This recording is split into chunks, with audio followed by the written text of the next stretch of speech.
We lead busy lives,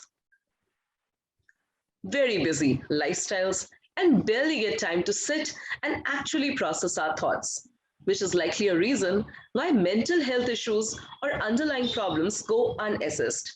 इनमें से majority अंडरडेवलप्ड और डेवलपिंग कंट्रीज में से होती हैं। अनडायग्नोज्ड और अनट्रीटेड मेंटल इलनेस सुसाइड के पीछे सबसे बड़ा कारण है। वर्ल्ड हेल्थ ऑर्गेनाइजेशन डब्ल्यूएचओ के अनुसार हर 40 सेकंड में कोई ना कोई अपनी जान लेता है।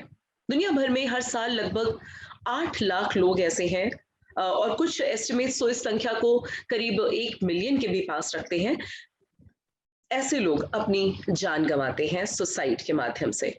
और 15 से 29 वर्ष की आयु के लोगों के लिए सुसाइड डेथ का प्रमुख कारण है। एवरी सुसाइड जो रिजल्ट होती है फाइनली मृत्यु में, उनके पीछे 40 से अधिक सुसाइड अटेम्प्ट्स होते हैं। The international association for suicide prevention IASP ने 2003 में वर्ल्ड सुसाइड प्रिवेंशन डे की शुरुआत की थी। इस साल वर्ल्ड सुसाइड प्रिवेंशन डे 10 सितंबर को मनाया जा रहा है। मेरी सर्कल में हम world suicide prevention day awareness series का आयोजन कर रहे हैं to understand, create awareness about suicidal behaviors and how to effectively treat them. Hello, मेरा नाम है अपराजिता मेहरा और आज इस पहल में हम बात करने जा रहे हैं डॉक्टर श्याम मिथिया जी से। डॉक्टर श्याम मिथिया मुंबई में एक साइकियाट्रिस्ट और सेक्सोलॉजिस्ट है। डॉक्टर श्याम मिथिया specialises in the management of psychiatric manifestations of medical and neurological illness, depression, anxiety, OCD, phobia, schizophrenias, social problems, and many others. Dr. Sham Mithya started a private practice 10 years ago with the goal of helping people all over the world and establishing the best mental health care facility for all. Welcome to Mary Circle, Dr. Sham Mithya. आपका बहुत-बहुत स्वागत है sir. नमस्कार। नमस्कार। We are really excited that आज हम इस विषय पर आपको यहाँ पर अपने साथ जोड़ पाए और हमारे जितने भी व्यूअर्स हैं, अगर आपको लग रहा है कि आज कुछ कमाल की बात आप सीखने वाले हैं, जानने वाले हैं, तो तुरंत हमें लाइक, फॉलो, शेयर और सब्सक्राइब करें। सो डॉक्टर साहब, मेरा पहला सवाल आपसे है, सुसाइड का सबसे बड़ा रिस्क किन लोगों को होता है? Good evening everyone. नमस्कार सभी लोगों को। नमस्कार। सुसाइड जैसे आपने कहा, ये कभी भी और कहीं भी, ये हर बार किसी न किसी रीजन के बाद होता है। 99 आउट ऑफ 100 टाइम्स वो किसी न किसी मेंटल इलनेस की वजह से होता है। राइट। कोई भी, चाहे वो फीवर हो, चाहे वो सुसाइड हो, चाहे वो फेलियर हो, ये कभी भी किसी रीजन के बिना नहीं होता है। तो जैसे फीवर के पीछे कोई ना कोई इलनेस होता है, चाहे वो मलेरिया हो, टीबी हो, व्हाटएवर। फेलियर के पीछे कुछ ना कुछ भी रहता है और 99 आउट ऑफ 100 टाइम्स वो रीजन को अगर हम चाहे वो OCD हो, एंजाइटी हो, स्किज़ोफ्रेनिया हो, सब्सटेंस अब्यूज हो, ये किसी भी प्रकार के मेंटल इलनेस में सुसाइड के चांसेस बढ़ जाते हैं। अभी इसमें से सबसे बड़ा से ज्यादा चांस है कि जो सुसाइड रेट्स हैं उसमें से सबसे बड़ा चंक परसेंटेज हम देखने जाएंगे तो वो जो पेशेंट्स रहते हैं वो डिप्रेशन के रहते हैं। उसके बाद सेकंड मैं कहने जाऊंगा तो वो OCD हो सकता है, स्किज़ोफ्रेनिया हो सकता है, बाइपोलर डिसऑर्डर हो सकता है। अभी ये जो इलनेस रहते हैं, ये इलनेस जिन लोगों को है, क्या कॉल हो सकता है, चाहे कैनबिस हो सकता है या और किसी प्रकार के केमिकल से अदर सब्सटेंस अब्यूज हो सकते हैं।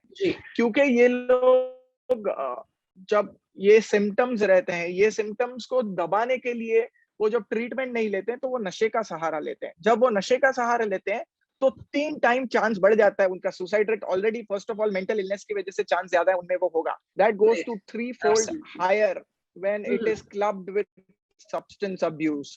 तो जब मेंटल इलनेस और नशा, ये दो चीज साथ में आ गई तो वो लीथल बन जाती है और सुसाइड के चांसेस बहुत ज्यादा बढ़ जाते हैं। ऑलराइट। तो बेसिक जो प्रश्न था आपने बहुत ही अच्छे तरीके से बताया। ये हम्म। कैसे पता चलेगा कि कोई सुसाइड कर सकता है? करेक्ट। तो बहुत बहुत बार हमको छोटे छोटे साइंस और सिम्टम्स मिलते हैं जो भी ऐसे विचारों के साथ जूझता रहता है, जो भी इंसान है, वो ऐसे विचारों के साथ अगर जूझ रहा है तो वो हमें कहीं ना कहीं साइंस एंड सिम्टम्स देगा। There will be cry for help, वो डायरेक्टली या इनडायरेक्टली हमें बताएगा। कभी कभी वो लोग डायरेक्टली बता देते हैं कि मुझे मुझे लगता है कि मुझे जीना ही नहीं है। हुँ, हुँ। मुझे लगता है कि अगर मैं मर जाऊंगा तो क्या होगा। वो आफ्टर लाइफ को फैंटेसाइज करते हैं कि मैं मर जाऊंगा, उसके बाद क्या होगा, मुझे कौन मिस करेगा, कौन मिस नहीं करेगा, मेरी पीछे आगे जाके उन लोग, मेरे फैमिली मेंबर्स की, मेरे दोस्तों की लाइफ कैसे रहेगी, मेरी लाइफ कैसे रहेगी। They start talking about this, they start thinking about this. Number one. Alright. Number two, वो दूसरे सिम्टम्स बताते हैं कि मैं बहुत ही हेल्पलेस फील करता हूँ, मैं होपलेस फील करता हूँ, मैं वर्थलेस फील करता हूँ, कि मेरी जिंदगी में कोई पॉइंट ही नहीं है, मैं शायद कभी, मेरे हालात सुधर ही नहीं सकते, मेरी कुछ चीज सुधर ही नहीं सकती, मेरे फाइनेंशियल में मेरे को कुछ लगता है स्टेबिलिटी कभी नहीं होगी, मेरी इमोशनल स्टेबिलिटी कभी नहीं होगी, मेरा रिलेशनशिप कभी नहीं सुधरेगा। जो भी उनके ट्रिगर रहते हैं वो उनको परमानेंट समझते हैं, वो समझते हैं कि ये ऑलराइट। कभी आगे जाके हाँ, इम्प्रूव मतलब होगा उसमें ही कोई नहीं। नंबर सुधार टू, की गुंजाइश नहीं है। जी, बिल्कुल। करेक्ट, जी, करेक्ट, वो समझते हैं कि ये अभी का जो उनका स्टेज है, दिस जी। Is there permanent stage, and if this is there permanent stage, मुझे नहीं जीना है, मुझे यही ऐसा लाइफ मुझे राइट। नहीं जीना है। अगर वो सुधरेगा तो मुझे जीना है, बट वो स्टेज में वो समझते हैं कि ये सुधरने ही नहीं वाला है। Number two. बिल्कुल। नंबर थ्री, वो कभी कभार जब ज्यादा ग्रेविटी के साथ रहते हैं तो वो डायरेक्ट हिंट दे देते हैं कि मैं सोच रहा हूँ कि हैंगिंग कैसे होता है। वो सर्च करने लग जाते हैं कैसे किया जाए सुसाइड, एक तरीके हाँ, से, हाँ। दूसरे, तीसरे। जी। एंड आई थिंक ये बहुत ही अच्छा इनिशिएटिव है कि गूगल पे जब कोई सर्च करता है तो उनको तरीके नहीं आते, उनको हेल्पलाइन दिखता है। तो ये एक ओके। बहुत ही अच्छा आई वुड से इनिशिएटिव है। तो वो दे स्टार्ट सर्चिंग कि ये कैसे किया जाए और क्या करना चाहिए। Number three. Number four, they start writing about their plans. वो अपना कभी कभार सुसाइड नोट भी लिखना शुरू कर देते हैं, या कैसे करना है उसको प्लान करना शुरू कर देते हैं। तो ये इसमें से कोई भी चीज जब हमको मिलती है, चाहे हम उनके दोस्त हो, रिलेटिव हो या प्रोफेशनल हो, जी। तो कहीं पे भी इसको इग्नोर नहीं करना चाहिए, हुँ, इसको हुँ। कहीं पे भी अनदेखा नहीं करना चाहिए। बहुत बार बहुत लोग बोलते हैं कि ये तो सिर्फ नखरे कर रहा है या नखरे कर रही है, ये सिर्फ दिखावा कर रहे हैं, ये हुँ, हुँ। अटेंशन सीख कर रहे हैं। तो हाँ, मैं हाँ। ये कहूंगा कि ये अटेंशन भी सीख करना चाहते हैं तो अटेंशन क्यों सीख करना चाहते हैं। हो सकता है या उनको नॉर्मल तरीके से उनको इमोशनल रिस्पॉन्स नहीं मिल रहा है, उनको जो रिस्पॉन्स चाहिए उनके फैमिली मेंबर से, फ्रेंड से, उनके कॉलीग से, वो उनको नहीं मिल रहा है, इसीलिए वो ये हद तक जाके इमोशन या रिस्पॉन्स सीख कर रहे हैं। तो वो हमको समझना चाहिए, ना कि ये ड्रामा कर रहा है, ये एक्टिंग कर रहा है, या ये सिर्फ अटेंशन सीख कर रहा है, ये सेंटर ऑफ अटेंशन बनना चाहता राइट। है, इसको ये इग्नोर नजरिया नहीं रखना इसको चाहिए। इग्नोर ना करके we should go and empathise about this problem कि करेक्ट, पीछे वेरी क्यों गया करेक्ट, है। So true. Correct, correct. तो आपने जैसे बताया अभी कि इतनी सारे अगर कोई सटल साइंस देता है या हमें खुलकर बताने की ही कोशिश करता है, तो ऐसा व्यक्ति जो परेशानी में है और सुसाइड की फीलिंग उसको आ रही है, तो ये बताइए डॉक्टर श्याम कि क्या ये पूछना सेफ होता है? बहुत से लोग इस बात को बहुत डरते हैं कि अगर वो इसे पूछेंगे उस व्यक्ति से कि क्या वो सुसाइड की तरफ इंक्लाइंड है, तो ऐसे में क्या ये खतरा और बढ़ नहीं जाता है कि actually the person will have this idea that अच्छा ये किया जा सकता है। इसको जरा आप क्लियर आई थिंक क्लैरिटी। बहुत बहुत ही इंपॉर्टेंट क्वेश्चन पूछा, और बहुत ही कॉमनली हमको ये सवाल पेशेंट्स के रिलेटिव भी पूछते हैं या दूसरे लोग भी पूछते हैं। तो ये एक मिथ है, ये बिल्कुल भी सही नहीं है। आप किसी को अगर पूछ रहे हैं कि आप क्या सोच रहे हैं, आप क्यों सोच रहे हैं, आप कहीं कुछ गलत कदम उठाने का तो नहीं सोच रहे हैं, आप डायरेक्ट ये सेंटेंस बोलने का, आप सुसाइड का तो नहीं सोच रहे हैं, इससे बिल्कुल भी आप ये आइडिया उनके दिमाग में नहीं डाल रहे हैं। ओके। इनफैक्ट आप जब इट इट वो एक आइस ब्रेकिंग कॉन्वर्जेशन हो सकता है। बहुत बार जो ऐसे ख्यालात के साथ जूझता रहता है, वो ऑलरेडी वो बहुत वल्नरेबल रहते हैं। उनको चाहिए कि कोई उनके साथ बात करे, कोई उनके साथ शेयर करे, कोई उनकी सुने, कोई उनको कुछ बताए। तो जैसे ही ये आइस ब्रेकिंग कन्वर्सेशन होता है, आई थिंक वो अपने अंदर के हालात, अपने अंदर के इमोशन अच्छे से वो बता सकते हैं कि चलो सामने वाला मेरी फ़िक्र कर रहा है, सामने वाला मेरे लिए सोच रहा है, हम्म। सामने वाले को मेरी हालात समझ में आ रहे हैं। तो वो कंफर्टेबल हो जाते हैं, वो शायद शेयर कर देते हैं, और जैसे ही वो वेंट आउट होता है, जैसे ही वो शेयर होता है, आपके इमोशन थोड़े से सेटल डाउन हो जाते हैं। जैसे ही इमोशन सेटल डाउन होते हैं, आपका जो ये extreme intense, extreme negative thoughts हैं, वो थोड़े से कम हो जाते हैं। तो ऑटोमेटिकली सुसाइड का रिस्क कंपैरेटिवली कम हो जाता है। ऑफ कोर्स वो बात करने से मेंटल इलनेस ठीक नहीं हो जाएगी, बट हम्म। वो फर्स्ट स्टेप है कि आप मेंटल इलनेस के बारे में बात करना शुरू किया आपने, तो जी। वो आइस ब्रेकिंग कॉन्वर्जेशन हो सकता है, और वो कॉन्वर्जेशन को आगे लेके जाके शायद हम उनको कन्विंस कर सकते हैं कि भाई आप हमें बताओ, या आप आपके किसी फ्रेंड्स, फैमिली को बताओ, या आप किसी प्रोफेशनल को जाके इसके बारे में बात कीजिए, and that right. Motivates them कि नहीं, मैं शायद कर सकता हूँ। अगर ये मेरे क्लोज रिलेटिव इसको समझ पा रहे हैं और शायद मेरे को थोड़ा सा हेल्प कर पा रहे हैं, तो प्रोफेशनल तो मुझे डेफिनेटली इसमें से बाहर निकाल पाएंगे, और मेरा सिचुएशन टेम्पररी है, ये सिचुएशन परमानेंट नहीं है, इसमें जरूर कुछ ना कुछ होप है। तो ओके।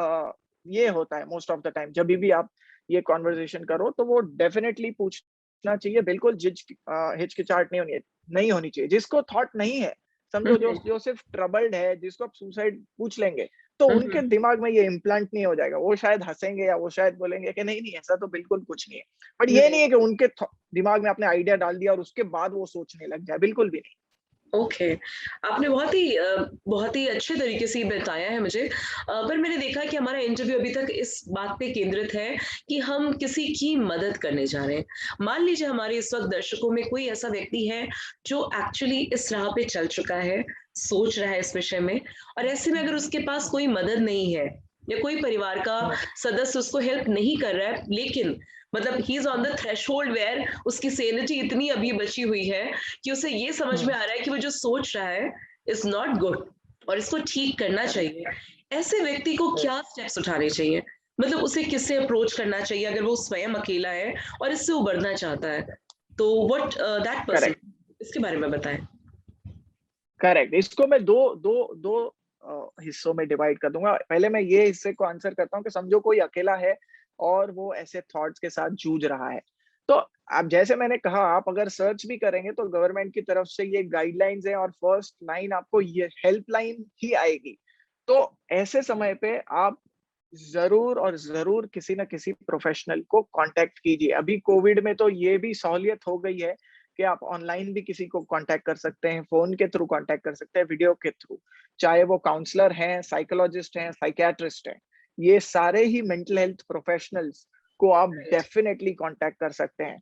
गवर्नमेंट की तरफ से सुसाइड हेल्पलाइंस हैं जो 24 घंटे चालू रह सकती है। रात को 3 बजे भी किसी को थॉट आ रहा है और वो कंट्रोल नहीं कर पा रहा है, वो डायरेक्टली सिर्फ गूगल करके नंबर फाइंड आउट करके वो नंबर पे कॉल करना है। वो ट्रेन्ड प्रोफेशनल्स होते हैं, वो समय पे क्या बात करना है, कैसे बात करना है, और कैसे उनको सुनना है, इसके लिए ट्रेंड होते हैं।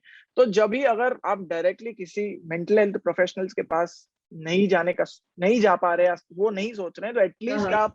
आप हेल्प सुसाइड हेल्पलाइन पे तो डेफिनेटली फोन कर सकते हैं। वो एटलीस्ट आपका first aid, mental first aid तो हो जाएगा आपका। हम जो बोलते हैं, अगर मुझे इंजरी हो गई, मैंने फैंटास्टिक। फर्स्ट हाँ। एड करवा दिया, बाद में जी। कल मैं जाके बाकी ट्रीटमेंट कर रहा हूँ, वही आपका फर्स्ट एड इमरजेंसी हेल्पलाइन में तो हो ही जाएगा। वहां पे बात कीजिए। उसके बाद डेफिनेटली आपको थोड़ा कहीं ना कहीं रे दिखेगा, रे ऑफ होप दिखेगा। तो फिर आप जरूर किसी न किसी मेंटल हेल्थ प्रोफेशनल को कांटेक्ट कीजिए कि आपको ऐसे थॉट क्यों आ रहे हैं। इसके पीछे जरूर कोई ना कोई रीजन है। वो जी। रीजन को आप अच्छे से फाइंड आउट कर पाएंगे और हम्म। उसको 100% ट्रीट कर पाएंगे। Because most of the time जो भी इलनेस मैंने आपको बताई, चाहे वो डिप्रेशन है, चाहे वो राइट। एंजाइटी है, चाहे वो जी। ओसीडी है, जी। Schizophrenia, most of them are completely treatable. And उसमें जो सुसाइड के थॉट है वो तो 200% ट्रीटेबल है। इलनेस को ट्रीट करने का भाग पीछे आएगा, थोड़ा बट सा। वो भी ओके। ट्रीटेबल है। Amazing, amazing. और आपने ये जो जानकारी दी है, आई एम श्योर अगर ऐसा कोई भी व्यक्ति जो आजकल देखिए इतने न्यूक्लियर फैमिलीज हैं या जो यंगस्टर्स हैं बाहर जॉब के लिए अकेले रह रहे हैं या कोविड के ही माध्यम से बहुत से लोगों में दूरी हो गई, अपने फैमिलीज तक बच्चे नहीं जा पा रहे थे, youngsters were staying alone and struggling with their own thoughts. तो ये जो डिप्रेशन का ये अवसाद का जो वक्त गुजरा है पिछले 1.5-2 साल का, तो उसमें आपने ये जो जानकारी दी है, आई थिंक ये तो लाइफ सेविंग आपने टिप दिया है कि एटलीस्ट कई बार मुझे लगता है कि उस वक्त सिर्फ किसी से बात करना ही अपने आप में आपको रिजॉल्व कर देगा उस प्रॉब्लम को। वो क्षण कहते हैं ना, that if that moment is just correct, passed then you are out very of true, बहुत दैट। एकदम सही कहा आपने। वो बहुत बार it is impulsive self harm. वो यस। मोमेंट पे मैं सिर्फ अपने आप को कंट्रोल नहीं कर पा रहा हूँ, इसीलिए जब नशा करते हैं तो वो जो इम्पल्स है आपका वो मैग्नीफाई हो जाता है। इसीलिए नशे राइट। से दूर रहना जिनको मेंटल हेल्थ इश्यूज हैं बहुत ज्यादा जरूरी है। तो उसमें इम्पल्सिव सेल्फ हार्म के जो परसेंटेजेस है वो कम हो जाते हैं। Thank you so much. Very And true. this tip and this advice coming from such a young doctor like yourself is such a beautiful thing. I think जितने भी लोग आपको सुन रहे हैं, ये मैसेज हमारा जहां तक भी जाएगा, they are all going to benefit from it. And thank you so much. आपने करेक्ट। मैं लास्टली जी मैं एक उसमें ऐड करना चाहूंगा। ये हमने न्यूक्लियर जो जो अकेले हैं और वैसे हैं उनके बारे में बात की, इसमें मैं ऐड करना चाहूंगा कि जो फैमिलीज के साथ रह रहे हैं, जिसके पास सपोर्ट सिस्टम है, फैमिलीज हैं, फ्रेंड्स हैं, तो बिल्कुल ये दोनों के लिए टिप रहेगी कि जो जो ये गुजर रहे हैं उनको क्या करना है, और जो सुन रहे हैं जिनको लगता है कोई ना कोई मेरे आजू बाजू शायद ऐसे हो रहा है, उसको क्या करना है। Most of the time families को मैं कहूंगा कि उनको क्या करना है, आप वो पर्सन को सिर्फ सुनने की कोशिश कीजिए। आप उनको शांति से सिर्फ सुनने की कोशिश कीजिए। जब वो बोलेंगे तो उनके इमोशंस वेंट आउट हो जाएंगे और वो थोड़े से शांत हो जाएंगे। बहुत बार वो because of the love and care वो कोशिश करने चाहते कि वही उसको फिक्स करे, वही उनको ट्रीट करें, या वो ऐसी कोई सलाह दे दें कि वो पूरे फिक्स हो जाए, which is not humanly possible. तो वो समय पे सिर्फ सुनना जरूरी है। आप उनको बताओ कि हम हैं, आपको जो भी हो रहा है हम आपके साथ हैं। ऐसा जब कोई एक फ्रेंड या एक फैमिली मेंबर जब वो सपोर्ट देता है, वो केयर, कंपैशन, लव दिखाता है, तो उनका जो एक आत्मविश्वास रहता है, एक जो उनका मनोबल रहता है, वो बहुत स्ट्रांग हो जाता है। तो वो उन सामने वाले को बताना जरूरी है कि आपको जो भी प्रॉब्लम है, चाहे वो फाइनेंशियल है, इमोशनल है, पर्सनल लेवल पे, सोशल लेवल पे, हम आपके साथ आज हैं और हमेशा रहेंगे। ये जो एक केयर कंपैशन फैमिली मेंबर से जाता है वो बहुत जरूरी है, नंबर 1। नंबर 2, जैसे मैंने कहा, उनको सुनिए, सिर्फ सुनिए उनको, ज्यादा सलाह मत दीजिए, नंबर 2। नंबर 3, अगर जब वो शेयर कर रहे हैं तो कोशिश कीजिए उनको समझने की। और जब उनके इमोशंस बाहर निकल जाते हैं और वो समझने के जोन है, वो टाइम पे अगर आपको लगता है तो आप उनको डेफिनेटली बता सकते हैं कि ठीक है, ये तो हमने आज शुरू किया, लेकिन हमें ये लगता है कि इसको हम नेक्स्ट लेवल पे तब लेके जाएंगे जब शायद आप इसी प्रॉब्लम का आप किसी मेंटल हेल्थ प्रोफेशनल से बात करें। चाहे वो काउंसलर हो सकते हैं, साइकोलॉजिस्ट हो सकते हैं, साइकियाट्रिस्ट हो सकते हैं। वो ट्रेन्ड प्रोफेशनल है, वो शायद आपको इस प्रॉब्लम के लिए और अच्छे से हेल्प कर पाए। हम तो बायस्ड हो जाएंगे, हम फैमिली मेंबर हैं, हमको यही लगेगा कि आपको ऐसे करना चाहिए, बट कोई थर्ड ट्रेन्ड प्रोफेशनल है, वो with a more आपको objective view of course।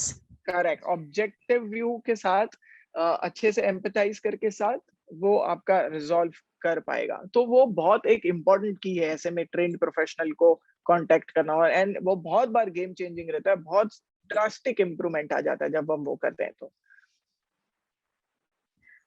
Thank you so much, doctor. You have been so descriptive in all your answers और आपने बहुत ही अच्छे शब्दों में और इतने कम समय में इतनी ज़्यादा विस्तृत डिटेल्ड तरीके से उनको समझाया है कि मुझे नहीं लगता कि कोई भी व्यक्ति जो हमारा आज का इंटरव्यू देख रहा है वो अब कम से कम ऐसा कोई दुर्भाग्यपूर्ण स्टेप उठाएगा।